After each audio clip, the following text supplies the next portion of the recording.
Welcome. Today, we're going to share some stories that are, well, honestly quite unsettling and potentially really dangerous. These aren't fiction. They're real accounts from people who ended up in pretty scary situations in isolated cabins. You know, the kind of places you'd normally think are peaceful, safe escapes. Exactly, places you go to get away from it all. Right. So I've got 3 different stories we're going to recount today. Each one kind of builds tension differently, and they all leave you wondering about the strangers involved, like what were their intentions? And these come directly from people sharing their experiences online. Yeah, exactly. They really make you think about how vulnerable you can be when you're, way out there, far from help. It's that isolation factor. It usually feels like a good thing. Tranquility, escape.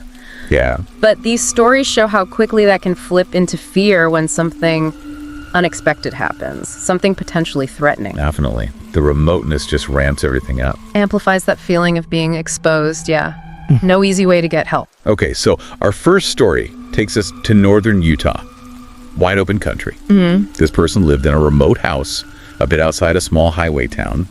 And it all started pretty ordinarily, actually. Just a trip to the grocery store that turned uncomfortable. That's often how it begins, doesn't it? Something mundane that just feels off. Exactly. So the narrator noticed this man just sort of repeatedly looking at them in the store. First time, okay, maybe awkward coincidence. Right, you try to brush it off. But then it happened again, different aisle. And the guy was standing kind of close, not even looking at stuff on the shelves, just looking. Weird. The narrator even tried saying hello, just to break the tension maybe. But the man just nothing, no response. Oh, wow. That silence is potent. Yeah, it's chilling on its own, right? Why act like that in public? Well, it immediately breaks the sort of unspoken rules of public interaction, doesn't it? You expect some kind of acknowledgement. When you don't get it, it feels wrong, ambiguous, maybe even threatening. Makes sense.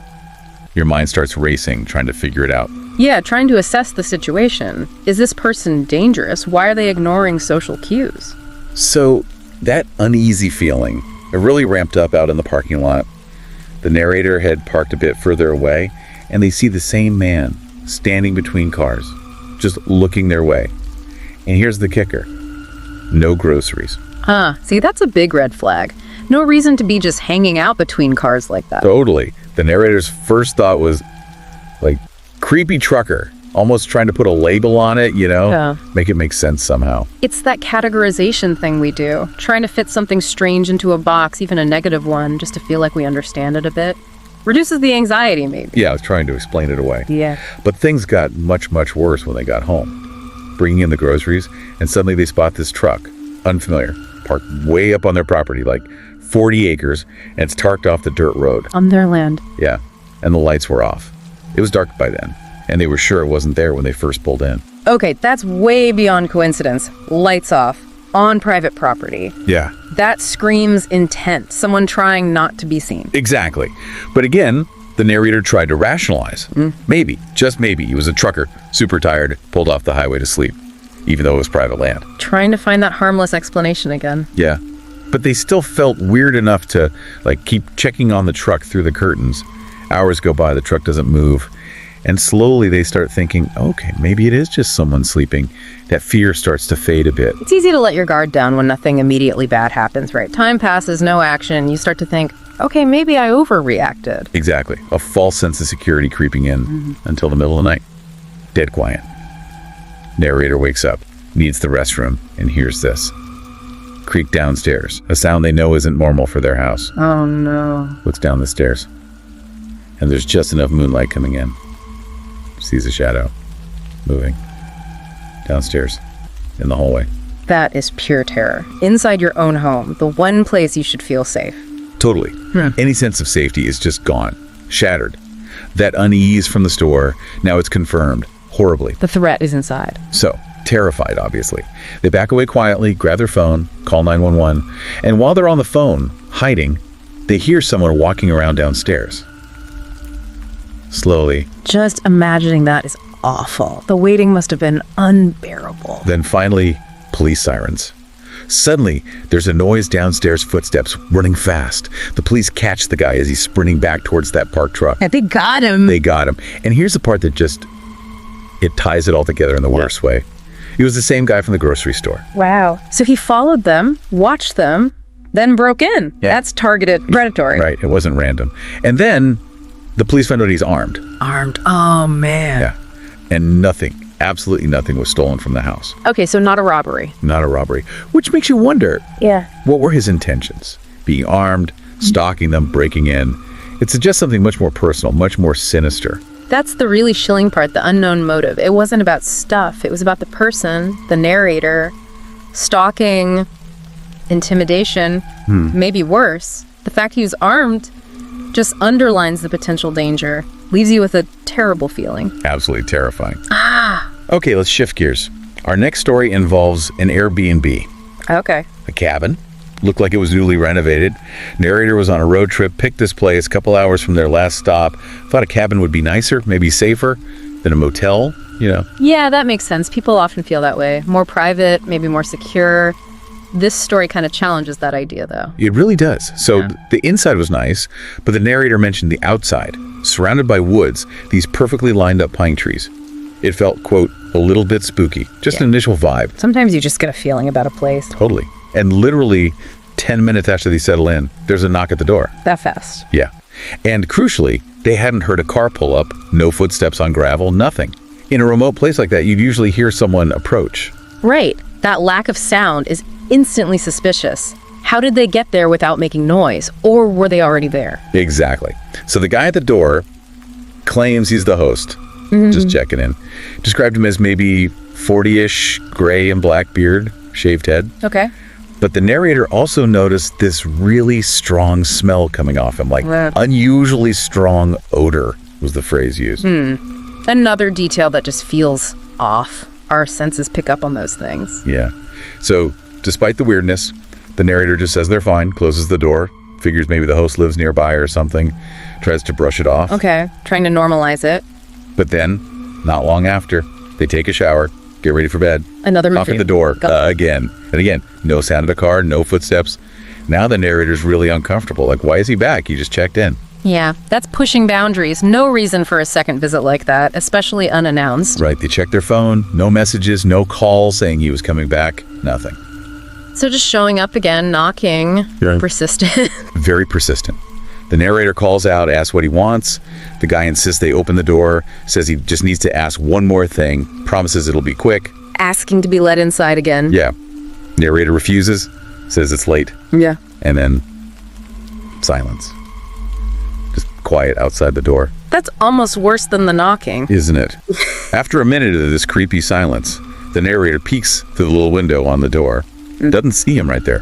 Quick moment of relief, maybe. Maybe. But then glances over to the living room window and sees his eyes staring back at them through the window. That's horrifying. He didn't leave. He just moved, watching. Exactly. That shift from knocking to just silent watching, it feels way more sinister, predatory, like you said before. Absolutely. It confirms he's not just awkward. He's actively trying to observe, maybe find a way in, invasive, threatening. Narrator completely panics, runs to the bedroom, locks the door, calls 911. And while they're waiting, heart pounding, they hear sounds at the bedroom window.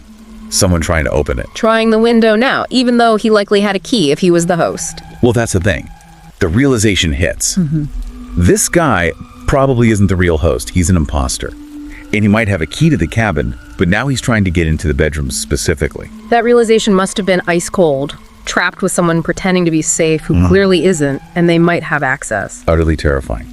Thankfully, the police were on their way. By the time they got there, though, the man was gone. The vanished. Yep. They contacted the actual Airbnb host later, who confirmed, nope, that wasn't him.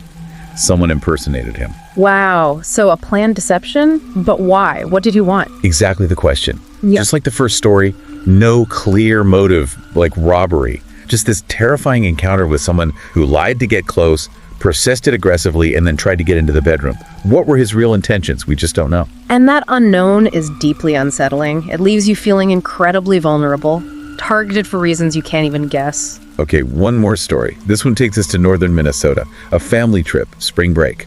They rented an old cabin, kind of creaky, definitely remote, far from any towns. Looking for that peaceful nature escape. Classic cabin trip. Though old and creaky can sometimes add to the atmosphere in good ways and bad. For sure. And initially it was good. They enjoyed the quiet, the fireplace, had a nice evening on the back porch, even built a little campfire themselves. Well, it's idyllic. They did. Until late at night, everyone's winding down, fires may be dying out.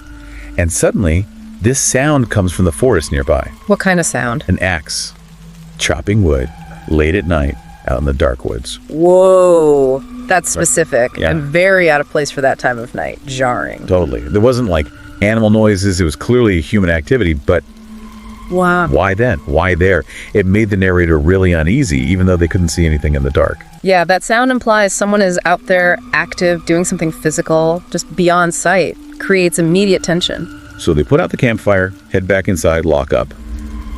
But the unease doesn't go away. Now they start hearing creaks inside the cabin. Maybe just the old house settling, maybe. Something else. In an old cabin, especially after hearing something weird outside, every little noise inside gets magnified, doesn't it? Your senses are on high alert. Exactly. Your imagination runs wild. And then, it wasn't imagination.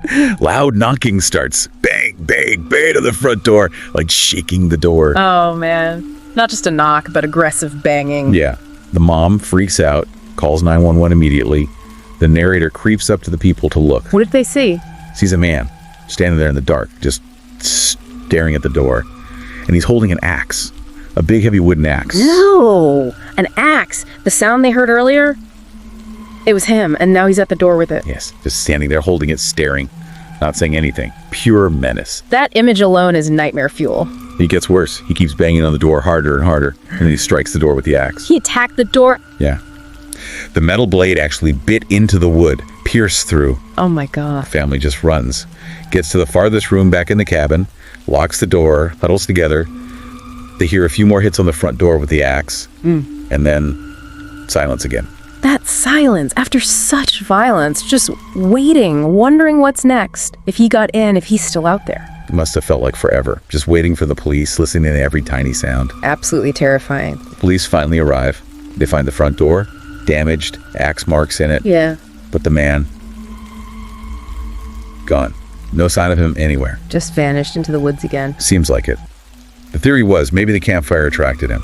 Someone living rough out there, maybe disturbed, but they never found out who he was or why he did it. And you wouldn't want to stick around to find out. No way. Family packed up, left immediately. They had apparently even considered moving to that area, but after that, forget it. I don't blame them. The randomness, the violence, the lack of any answers that would stick with you, deeply unsettling. So, yeah, 3 stories, different places, different people, but that common thread, right?